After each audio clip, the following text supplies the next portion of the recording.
Orang yang masuk, yang perempuan masuk. Yang perempuan masuk. Ayo, siapa yang mau paling depan? Tulis ini nomor 1. Barang elektroniknya apa yang biasa dipakai, yang kalian gunakan, terus manfaatnya untuk apa? Ayo jalan. Nah, Ilham. Tanggung jawab. Kita nanti ada lagi lainnya. Ya, Zah? Aman ya? Ayolah. Kan biasanya juga diukur. Capek untuk main? Gak apa-apa, bebas masing-masing. Yang kedua, kata Eja. Tulisannya betul kan? Salah, untuk mendengarkan Tulisannya benar kan? earphone Dari 2019 Maret tanggal 16 itu terakhir kita sekolah kelas 1 sama tadi anak gue ya waktu kelas 1. Ayo anak nih. Bisa. Ayo siapa yang mau menceritakan pengalaman kalian waktu kalian dari pasti kan semua punya pengalaman berbeda dengan yang ada di papan tulis kan? Punya pengalaman masing-masing. Jangan kamu cerita. Adi bisa tuh Ayo Dik bermain peran ada jago Dik masa maju apa? Enggak, Dik. Enggak, Dik. Polis kadet mainnya.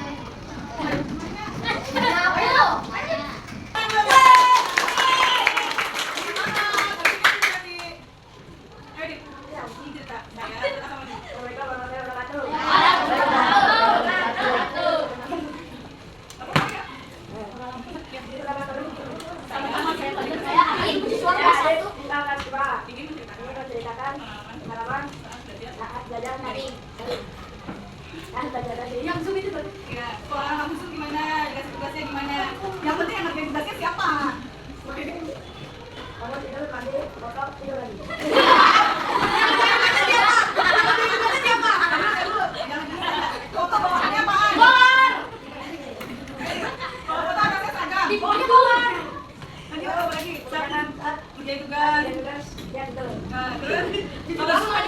Kalau Zoom kan gurunya pasti Zoom kan? Kata Adi tadi pas cerita, iya ditutup, tapi dia kan teleponnya tidur. Oh berarti kameranya ditutup? Iya. Terus apa lagi nih? Yang ngerjain tugas siapa? Yang bagian siapa? Bunda. Terus pakai apa biasanya Zoomnya? Pakai handphone, pakai laptop atau pakai komputer? Pakai laptopnya Bunda. Terus yang ngerjain tugas sendiri, kadang-kadang dibantuin. Enak nggak sama dari belajar? Enak Enak karena kalau datang ke sekolah ya. Kayak tadi ada di gua. Yang kemarin siapa? Assalamualaikum warahmatullahi wabarakatuh. Kalian boleh menggunakan kolom, boleh tidak. Kalau menggunakan kolom seperti ini, kalau nggak ada boleh diusak ya. Ada di halaman teksnya ada di halaman 98. Oh gimana ya numpangnya gimana nih? Di rumah ya? Terus kalau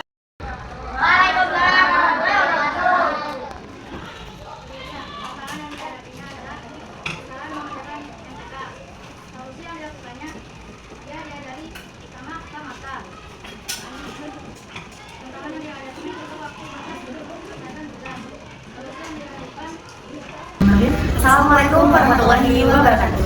Perkenalkan, kami dari kelompok 3 perwakilan menanyakan kepada Bu Sri Rahayuningsih selaku wali kelas 5 dan saya bersama rekan-rekan saya. Perkenalkan, nama saya Zahra Rifka Janati Dan saya Zahra Fitraulia. Dan saya Tira Syifara Madani.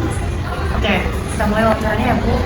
Yang pertama itu saya ingin bertanya, Ibu siswanya ini di kelas ada berapa murid ya? 31 laki-lakinya kalau nggak salah 17 perempuan 14. Nah, selama Ibu pembelajaran, apa model pembelajaran yang Ibu gunakan dalam modul ajar yang sudah Ibu persiapkan untuk membahas sekarang? Kalau kemarin kan materinya teks wawancara ya. Teks wawancara itu saya pakai model pembelajaran CPR. CPR itu kontekstual teaching learning. Seperti itu. Karena kalau pakai CPR itu kan kita bisa kan kontekstual, berarti kan di modul itu kita bisa menerapkan mereka dengan kegiatan sehari-hari. Jadi berkesinambungan. Oh, berarti Ibu memilih konteks itu yang untuk modul Iya.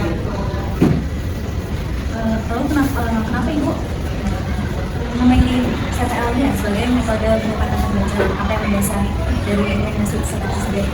Kalau CPR itu kan biasanya kalau anak SD ya, kenapa tuh anak SD kelas 1 kelas 2 gitu itu kan mereka belajar tuh harus dengan barang yang real. Jadi barangnya nyata ada di luar tekstual. Kalau misalnya kelas ini kan mereka baru bisa berpikir abstrak pas 5-6. Tapi kalau dengan kontekstual ini kan mereka jadi bisa karena real berarti mereka bisa menggabungkan materi yang akan dibahas dengan kehidupan sehari-hari. Jadi apa namanya modul ini Ibu pilih karena relevan nggak untuk anak-anak privat ini? Iya. Jadi di implementasinya tuh dia tuh langsung melihat gitu. Iya. bisa langsung melihat, mempelajarinya, mengamalkan, bisa langsung diterapkan. Strategi bagaimana tuh? Kalau strategi biasanya ya siswa itu kan kalau sekarang kan kita belajar kan berpusatnya pada siswa jadi beragam peserta didik ya. Kalau itu kita hanya guru itu hanya sebagai fasilitator bukan sebagai sumber belajar ya, hanya sebagai fasilitator. Sekarang kan sudah banyak media-media yang bisa mereka pelajari sendiri, bisa lihat dari Google, bisa lihat dari internet. Jadi materi kita sebagai guru hanya sebagai fasilitator, tapi bahkan pengetahuan itu mereka bisa mencari sumber mana mereka bisa dapatkan di rumah, apalagi gawai itu mereka lebih canggih daripada kita. Jadi kita hanya sebagai membantu untuk mengembangkan pengetahuan, keterampilan berpikir, sama untuk bagaimana mereka bersikap. Karena kalau anak sekarang itu lebih penting adab daripada ilmu. Oke, di sini apakah strategi pembelajaran hidup ini sudah sesuai dengan siswa yang ada di sini? Iya, kalau kelas 4, 5, 6 para produktifnya kan berarti usia dari usia 10 ya, 10, 11, 12 tahun. Kalau untuk perkembangan motorik kan mereka memang kalau anak laki-laki biasanya lebih cepat kan ya perkembangan motorik dibandingkan. Jadi kalau CTL ini saya rasa memang sudah pas dengan karakteristik anak usia 10 sampai 12 tahun. Dalam apa saja sumber belajar yang Kalau sumber belajar pertama dari buku kan tahun ini kelas ini semua kelas 1 sampai kelas 6 sudah kemas semuanya. Kalau tahun kemarin baru kelas 4 sampai kelas 2, kelas 3, kelas 5, kelas 6 semuanya udah kemas. Kalau sumber belajarnya itu yang pertama ngambil dari buku, tentunya ya buku yang sesuai dengan kurikulumnya, buku paket guru pegangan guru ada, anak guru juga ada. Untuk tambahan materi ini biasanya siswa ngambil dari Google ataupun dari PMM, di PMM itu aja. PMM itu platform Merdeka Belajar. Itu misalkan dari ATP, CPS semua ada. Padahal kan sekarang buku kinerjanya dari situ isinya dari PMM. Paling kalau tugas-tugas mereka lebih diskusi. Gini loh, kalau buku yang sekarang yang saya pelajari sekarang ya, yang paketnya itu materi itu masih sedikit. Jadi kalau gurunya nggak bisa ngembangin, kasihan anaknya. Mereka lebih banyak tugas bersama orang tua, bersama orang tua, lebih banyak gitu. Jadi kita harus pintar-pintar rajin-rajin nyari dari berbagai sumber lah, terutama dari PMM. Kalau misalkan dari selain buku, itu biasanya ibu implementasikan kalau pakai media apa lagi? Kalau saya sih biasanya saya ngambil dari internet nih, cari materinya, terus nanti saya edit sendiri ATP. Ya ada lah, jadi ambil, terus saya modifikasi sendiri. Kan kalau dari internet, kalau dari YouTube banyak kan sebelum belajarnya. Terus kadang-kadang diskusi tuh sama guru masing aja, maksudnya kita perbincangan untuk materi gimana gitu. Biasanya. Jadi kita kan ada grup tersendiri, terus kelas 5, terus kelas 4, terus kelas 3 gitu. Ini kita udah materi ini nih, kayak gimana nih nyampein anak nih. Kalau sekarang kan ada bahasa Inggris, soalnya nggak ada tuh, sempat nggak ada. Sekarang kan ada lagi sebagai mulut nasional, jadi mulut kedua ada mulut nasional sama mulut nasional kan wajib bahasa Inggris kalau belajar itu gitu. Kalau misalkan pakai media, misalkan ibu kan habis masih materi, pasti kan kita langsung evaluasi pakai soal atau habis itu biasanya ada diadain kuis gitu gak sih? Iya, kalau kuis saya kurang ya, kalau kuis saya kebetulan saya pakai Cigen Google Form gitu. Kalau dulu zaman pandemi semua kita pakai tuh kuis, kita bikin ya iya, Google Form iya, Classroom ya iya, Zoom ya iya, gitu. Google Meet ya iya. Kalau Google Meet kan setiap 45 menit pergi, ya kan mulai lagi. Kalau Zoom kan berbayar, biasanya kita ngambil yang 1 paket sebulan, misalnya berapa rupiah gitu. Kalau Zoom itu kan udah terputus. Kalau zaman PJJ itu ya benar semuanya dipakai. PJJ kan pacarnya iya, kita pakai juga. Terus senangnya iya, pramuka ya iya. Kalau sekarang sih karena udah langsung ya. Soalnya kalau pakai itu juga kadang-kadang mereka kan ada kendalanya juga. Ada yang satu paket untuk beberapa anak. Jadi misalnya bisa kalau ini yang kakak beradik, kakaknya kelas 5, adiknya kelas 2 atau kelas 3, atau ada juga orang tuanya kerja dengan pakai itu juga. Jadi kalau pakai Google Form atau pas itu kita nggak bisa langsung dikerjakan langsung gitu, satu nggak bisa. Berarti lebih banyak masih soal ya? Iya, kalau karena secara tetap muka, kalau dia selesai ya saya terangkan, langsung kasih soal, evaluasi langsung koreksi. Jadi kita tahu salahnya di mana, cara menyelesaikannya gimana kesalahannya. Kalau matematika pertama matematika, itu biasanya saya perbaikan. Jadi kalau ada yang salah, misalnya soalnya kayak kemarin soal 8 kan yang salah gitu, banyak mayoritas soalnya separuh, pas soal ya udah bikin di situ, terus 80 perbaikan. Jadi mana soal mereka disalahkan, kan mereka ada jawaban benarnya, bisa berulang lagi di rumah. Berarti kalau misalkan habis di kelas, habis dijelasin materinya terus langsung soal, itu kadang ada anak-anak yang juga nggak sih, kayak ada yang Tadi itu pakai rekannya yang pakai baju olahraga. Ada kurang. Kalau di kelas saya sendiri yang ada berkebutuhan khusus, memang ada suratnya, itu ada 3 orang, 2 laki-laki, 1 perempuan. Tapi yang nggak ada suratnya, tapi indikasi saya sudah minta untuk tesnya, tapi karena kendala biaya. Nah salahnya itu waktu dikasih itu deteksi. Waktu tahun kemarin kita dapat tugas kinerja, jadi kita harus sekolah harus siapkan tapi tes itu ada 36, jadi kasih kelas 6. Ternyata ini anak sebenarnya kita itu ngomong, cuma kendala biaya kan juga kemudian dia nggak kita sama anak. Jadi kalau yang 36 itu kita ada suratnya, surat dari psikolog kan mending jadi masuk. Ada itu saya pegang, jadi memang IT-nya itu normal di bawah 90. Ada yang satu umur itu yang dia sampai kaget aku lihat dia kelas 1 dia usia 10 tahun. Itu pendengaran kurang sama ngomongnya itu ada bahasanya, tapi kan jadi gerak-geriknya ada, paling dia nggak bisa ganti baju cuma panggil gini gitu, biasa panggil nepok gitu. Itu biasanya gitu, saya nggak bawa baju gitu. tapi kalau misalkan bersuaranya masih bisa nggak ada, suaranya nggak keluar. Itu cuma gerak gitu. Iya, cuma gerak-gerikin aja, tapi berobat sih lagi berobat kemarin juga. Dia juga kalau keluarnya kan dibukakan berobat ngomong gitu. Sakit, suaranya sih keluar tapi nggak bisa banyak gitu. Kosakatanya nggak bisa banyak. Kalau kita kan SD Rambutan 3 ini sekolah yang pertama kali diwajibkan menerima anak ABK. Jadi sejak zaman ajar kasih kita punya sertifikatnya, yang pertama kali ditunjuk itu sekolahnya Rambutan 3. Dulu kita punya ada gurunya, guru ABK usul. Dia ada tes CPNS di 49, dia kan di 49 itu yang bisa.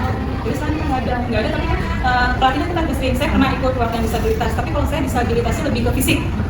Tapi di sini ada guru yang itu lebih lagi bulanan, jadi kalau dia ada sekitar 6 sampai 8 orang yang memang khusus untuk yang berkebutuhan khusus.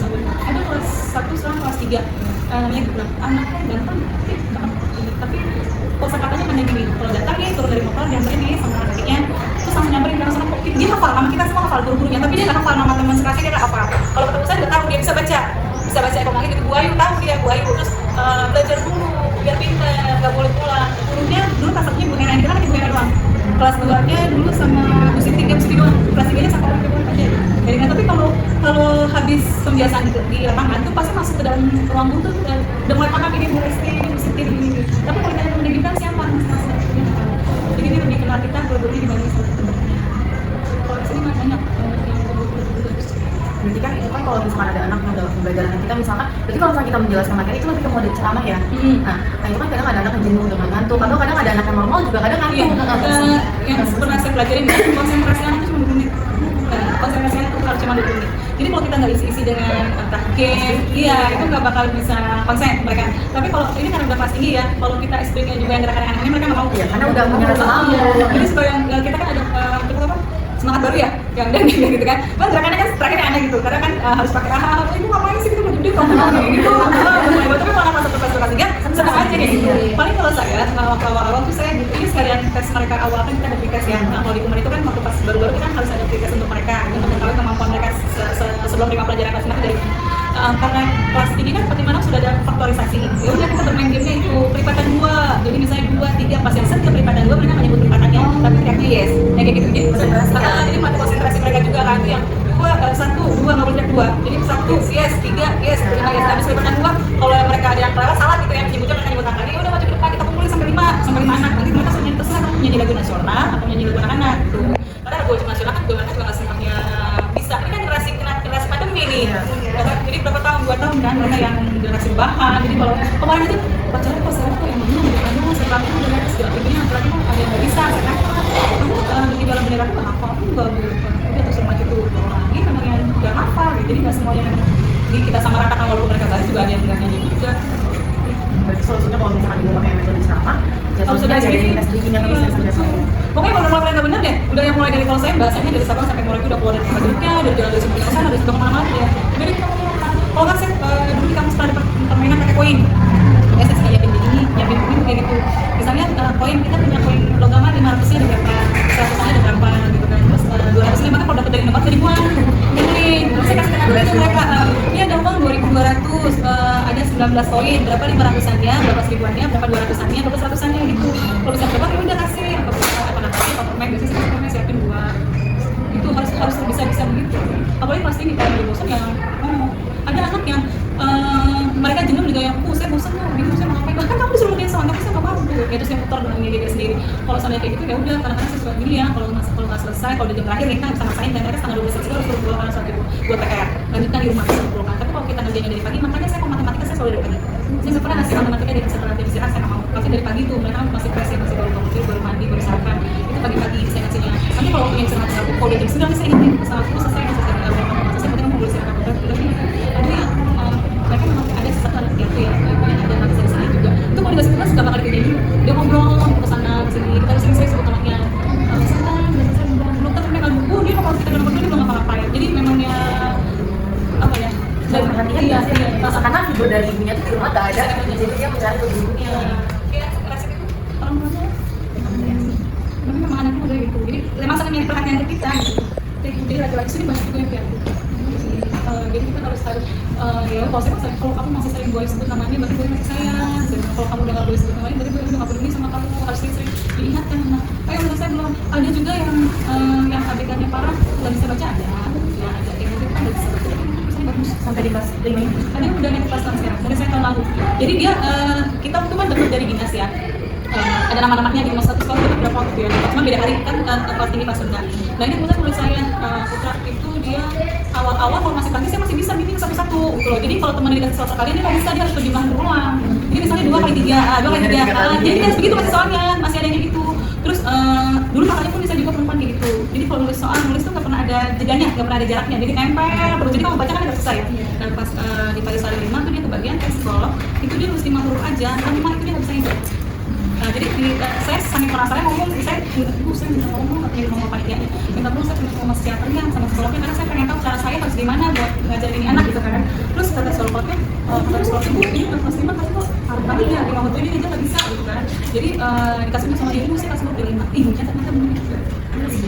Jadi anaknya tuh yang dulu perempuan saya tuh viral itu saya dari SMP kelas 3 kalau nggak salah ya. Dulu begitu, tapi masih minta kalian perempuan. Dan nomor 2 saya dapat lagi kan kelas begitu pula, adiknya di kelas 2 begitu juga. Nah ternyata kemarin kita pas sekarang itu ibunya di tes juga, nanti tes juga. Nah kita saya dikasih solusinya, saya suka pakai metode IPRO. Jadi taba, tasa, tada, tama, tapi harus begitu. Jadi 2 huruf. Kalau masih pagi kita bisa begitu. Tapi kalau udah siang itu udah apa sih, udah nggak bisa. Karena anak-anak juga yang udah latihan, saya harus bahas latihan juga. Karena kadang-kadang supaya tolong kan di rumah dilatih lagi, tapi besok diulang lagi bisa juga. Jadi itu salah satu problemnya. Iya, itu salah satu. Tapi kayaknya di sekolah saya juga sekarang juga banyak yang harus terima siswa ABK. Kalau saya sih ngajarinnya gini ya, sebenarnya ABK itu jangan di sekolah mama, harusnya ngajarin kali yang SMP yang benar-benar kemampuan dan kemampuan. Saya punya ponakan dari yang di rumah ini Sukli, barang Fahira, seorang Fahira. Akhirnya kan dia kalau lihat ya tidak tahu kalau dia bakal di Sukli ya. Tapi kalau udah ketemu baru ngomong ke bahasa Ini nanti saya bilang kamu kalau udah kali kamu udah orang. Ya kan anak-anak belajar pun kamu nggak, cuma kamu kalau di SLB yang di sana benar-benar ada panggilan, tapi kan bisa masak, ya bisa jahit, bantuin punya, kayak misalnya jualan kan, jualan nasi, jualan lauk matang gitu kan. Karena mereka dididik ke situ gitu. Tapi di sini kita juga ada kemarin kembar begitu juga. Enggak itu kali ya, apa namanya, biaya kali orang tuanya kalau lebih. Itu gratis, ada di Cipayung. Makanya saya bilang kalau seandainya di sekolah yang negeri mereka cuma karena ya anak kita harus naik kan. Jadi kan kita nggak bisa pengen mereka untuk pindah kelas kan, enggak, mereka harus naik ke kelas 2 karena kan mereka ada buktinya, ada surat psikolog yang IQ-nya cuma segitu kan. Tapi kalau di SLB kan mereka tidak panggilan, ya kan, jadi mereka suatu saat mereka harus mereka panggilan buat mereka mencari nafkah kan ada. Kalau masuk proses soalnya temen-temennya juga nggak bisa mengerti keadaan dia. ada yang kelas beda ya bu. Di kelas 2 kelas 3 tuh ada yang adiknya di kelas 2, kakaknya di kelas 3, yang satu yang penting kan malah pindah ke SLB, yang parah kalau tinggal di sini. Jadi kok tantrum aja kuling-kulingnya ya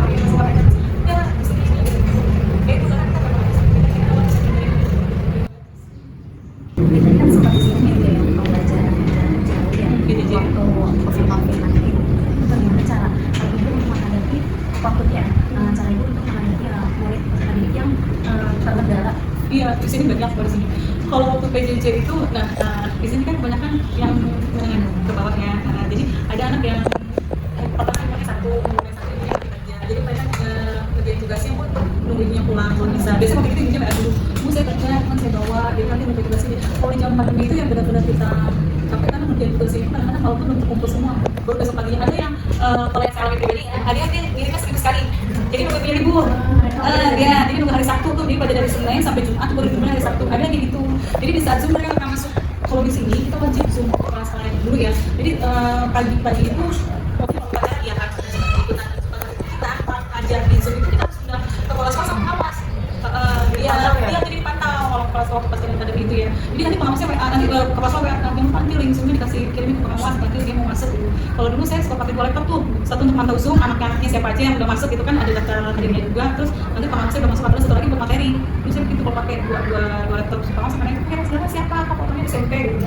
SMA iya apa anak saya pakai 2 laptop. Kalau itu kayak gitu. Ada juga yang kendala yang nggak punya sama sekali nggak punya handphone. Cuma waktu saat pandemi itu saya waktu itu sama kepala sekolahnya disuruh wajib salat itu 3 kali datang ke sini ke sekolah setiap kali Jumat.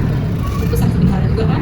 Nah itu saya fotokopiin soalnya dia orangnya suruh ngambil ya ke sekolah ini materi kayak gini, karena untuk Google Form dari dia nggak bakal mereka masuk ada. Kita harus nah kalau zaman pandemi untungnya kalau paketan dapat dari sekolah, jadi kirim itu kuota sama ibu kepala sekolah kan, tidak dapat satu sampai kelas pun siapa aja. Tapi kalau dia nggak punya handphone di masa, nah itu jangan sampai-sampai gitu, suruh anaknya semua ke sekolah, ngambil soalnya mereka kerjakan besok datang lagi, ngambil soal yang baru.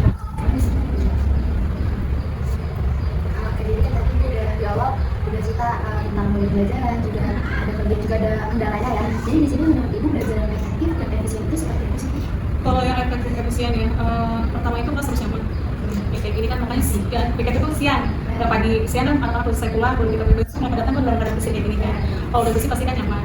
Kemudian harus menyenangkan, nggak monoton. Kadang-kadang kalau mereka udah jenuh juga saya sering cerita kejadian-kejadian apa gitu yang di rumah saya alami sama Pak Ira sama adiknya, saya ceritain gitu ke anak-anak. Nah, alhamdulillah sih selama ini sih anak-anak ini anak yang pas semuanya tadi datang nih, kemarin datang katanya kesini, saya ke bawah, saya lagi latih pacara, mereka pas sembuh kita mau kelas ibu nggak ada katanya gitu di bawah, mereka sholat kemarin. Alhamdulillah masih yang udah pasang masih kesini, masih enak sih kalau sama gue kan saya nggak lagi gitu, sama gue yang udah pernah saya kayak gini gitu ya. Terus gini, kalau wajibnya kita nyampe tujuan pembelajaran, kayak kemarin Pak Ira hanya di rumah, kalau pagi tuh ngapain aja, kegiatan awal apa aja gitu, kegiatan ini apa aja, kegiatan akhir apa aja. Biasanya kalau pagi Kak berdoa dulu tuh, kalau saya berdoa itu saya berdasarkan absen. Jadi misalnya mau mulai belajar absen 1, berarti pas pulangnya absen 2, tuh besok paginya absen 3, absen 4. Jadi semua ngerasain, semuanya kebagian. Bahkan Murti pun aja, tadi kan Murti kan belajar selama, tapi saya suruh masa kamu Murti, ini kan anak nggak paham kalian yang kayak gitu, jangan yang dikesampingkan, tapi supaya kayak gitu itu harus dirangkul gitu. Jadi dia ngelatih keberanian dia juga ya. Iya, jadi semua kebagian. Terus kita itu harus optimis, anak harus bisa gitu. Jadi kita gimana caranya mereka, bu aku nggak bisa kayak begini, gimana cara yang mudah, maunya gimana nih, gue punya cara kalian yang kalian merasa nyaman, kalian bisa mungkin pakai kayak gimana, terserah nggak apa-apa, caranya beda, hasilnya mungkin sama. Tapi kalau seandainya nggak, saya bedanya sama gini, nggak apa-apa, kalau itu masih nggak keluar dari jalur itu ya silakan aja, pokoknya senyaman kamu, sebisa kamu ya udah, itu mau pakai, bisa pahamnya kamu gimana ya nggak apa-apa. Banyak kan jalan di rumah, nggak harus dari satu sisi kan, kita kan pas ini ada naik motor, ada naik sepeda, ada cikliko, jadi nggak apa-apa, cara yang beda-beda, yang penting hasilnya sama. Ya kan aku udah kayak gini loh, udah jadi beda sama gue, nggak apa-apa kalau itu masih bisa kan. Kalau gue kan yang kalian gampang dipahami oleh kalian kayak gimana, ya kita harus yakin aja mereka bisa. Ada anak yang dikasih satu materi 5 menit sampai selesai gitu, langsung paham. Ada yang masih berdiri masih bener-bener sih, aku bingung deh itu kayak kamu yang kecil-kecil pendek itu anaknya kan 3. Oke, terima kasih ya Bu Ayu, maaf mengganggu waktunya. Kita jadi dapat ilmu ya dari Bu Ayu, Insya Allah. Iya, Pak Ira sering-sering kesini ya. Makasih banyak ya Bu Ayu. Terima kasih ya, kalau ada yang kurang-kurang nanti kalau emangnya ini tanya-tanya kan. Oke, cukup sekian video wawancaranya dengan Bu Ayu. Terima kasih ya sekali lagi. Terima kasih semuanya. Kurang lebihnya mohon maaf. Assalamualaikum warahmatullahi wabarakatuh. Waalaikumsalam. Halo semuanya, hari ini saya dan teman-teman ada di SDN Rambutan 03 Pagi. Di sini kita akan bertanya kepada murid-murid di SDN 03 Pagi. Nih, kita perkenalkan dulu ya. Wujud siapa namanya? Kamu namanya siapa? Nama Latala, dipanggil Arfa. Nama saya Adeva, dan Raisa kita Raret, bisa dipanggil Adeva. Adeva. Tapi dengan saya itu bisa dipanggil Queen. Queen. Kamu? Muhammad dan Munyanon dipanggil Janon. Janon. Kamu Rashid. Alvara panggil Rashid. Cecep. Kamu Muhammad Abizar Satrio Alkifari dipanggil Abizar. Kamu Muhammad Rafi Ibrahim, bisa dipanggil Rafa. Nah, kita perkenalkan kali ya Kak. Kamu siapa? Nama saya Fahira Zahra, biasa dipanggil Fahira. Nama saya Latifah Syakira, biasa dipanggil Tisha. Nama kakak Raisya Alifia, biasa dipanggil Raisya. Nah, kita mau tanya-tanya nih seputar Bu siapa? Ayu. Wali kelas kamu? Ayu. Gimana Bu Ayu? Baik gak sih kalau ngajar? Baik. Ini jujur ya jawabnya. Baik banget. Baik Baik banget. Menurut kalian kalau Bu Ayu ngejelasin, itu kalian dapat nangkep materinya nggak? Dapat. Dapat ngerti. Asik gak sih dalam belajar? Asik. Asiknya tuh kenapa sih Bu Ayu? Cerita terus. Cerita terus. Terus? Nih, menurut kalian ada nggak sih kesulitan selama diajarin Bu Ayu? Misalnya, Bu Ayu itu suaranya kurang kencang waktu ngajarin kalian, atau kalian merasa Bu Ayu kurang kecepatan, kurang lengkap menjelasin materinya? Ada nggak kesulitan? Sebentar, Rasid coba nih jawab. Enggak ada. Udah mantep. Udah mantap. Berarti Rasid kok kalau diajar Bu Ayu udah ngerti. Ya. Ada yang kurang nggak Bu Ayu? Kenapa? Enggak apa-apa. Yang bener ada nggak? Enggak ada. Kalau kamu Queen? Kalau mungkin nggak ada. Nggak adanya karena emang Bu Ayu udah enak aja gitu. Bikin Ngejelasinnya kamu cepet nggak? Ada yang kecepatan nggak? Misalnya pas di budaya sih. Karena udah diulang-ulang Oh, diulang-ulang terus. Oh, diulang-ulang terus ya? Kamu ada nggak? Adik kalian enggak juga? Ya juga. Berarti selama pembelajaran kamu enjoy banget ya, maksudnya kamu pasti terang itu kamu langsung ngerti gitu. Berarti pada pinter-pinter nih. Alhamdulillah. Rashid gimana Rashid? Pinter gak? Dia paling Ranking berapa? Ranking berapa? Insya Allah 1. Amin. Amin. Oke nih, selanjutnya pertanyaan selanjutnya, menurut kalian motivasi apa sih yang diberikan sama Bu Ayu? Misalkan kalau dalam lagi belajar nih, Bu Ayu itu biasanya ngasih kata-kata motivasi apa buat kalian? Semangat kah? Kayak ayo ibu doain semoga kalian sukses gitu atau apa gitu? Ada nggak? Ada. Kamu pasti bisa. Oke, Adeva apa biasanya Adeva? Misalnya kalau kamu gak ngerti Misalnya apa? ayo semangat Adeva pasti bisa gitu. Ya. Pernah nggak kayak gitu? Atau enggak yang lain aja yang kamu Misalnya tahu? ada yang Atau masih semangatnya ke semua, bukan ke Adeva doang gitu? ayo semuanya. Berarti Bu Ayu selalu ngasih semangat nih kalau misalnya pada nggak ngerti ya. Terus apa lagi dengar Pin? Menurut Pin apa? Apa? Menurut aku jarang. Tapi kadang pernah kan? Kalau kamu pernah nggak disemangatin? Pernah nggak ngerasa disemangatin sama Bu Ayu? Pernah. Gimana semangatinnya gimana? Semangat. Masa kayak gitu Bu Ayu? Bener. Beneran? Dia bilang semangat. Kalau misalnya kalian nggak ngerti Bu Ayu gimana? Marah nggak? Enggak. Oh nggak Nggak marah? Biasanya dijelasin. Dijelasin lagi. Kamu pernah nggak misalnya, saya nggak ngerti itu pernah nggak? Pernah. Kamu pernah? Kamu Tanya, pernah? berarti nanya. Berarti tanya. Bu Ayu gimana? Dijelasin. Jelasin habis itu ngajarin ke kelas. Satu kelas. Ngejelasin ulang berarti. Nah, aku mau nanya nih satu pertanyaan lagi buat kalian. Menurut kalian gaya belajar apa yang kalian suka? Contohnya nih kayak misalkan dengan nonton video pakai proyektor itu kalian sukanya itu atau kalian sukanya Ngejelasin. ya ngejelasin aja, ngejelasin cerita, pakai cerita. Kamu suka yang proyek misalnya bareng-bareng sama teman. Belajar kelompok, kamu terus maju ke depan gitu. Presentasi atau enggak bikin-bikin sesuatu gitu. Kalau kamu sukanya apa? Dijelasin. Berarti ngomong Bu Ayunya ya. Iya. Kalau nonton video suka nggak? Lumayan. Berarti lebih suka ngejelasin. Jelasin. Serius. Iya. Kalau kamu Pin? Lewat cerita sih audio sama video. Berarti ada yang ngejelasin terus nonton video ngejelasin gitu ya. Kalau kamu? Dari proyektasi. Berarti video. Video. Video. Oke. Terima kasih ya buat adik-adik, ada Adeva, ada Queen, sama ada Rashid. Makasih ya udah mau diwawancarain. Sama-sama. Kurang lebihnya mohon maaf. Wassalamualaikum warahmatullahi wabarakatuh. Dadah. Dadah. Dadah.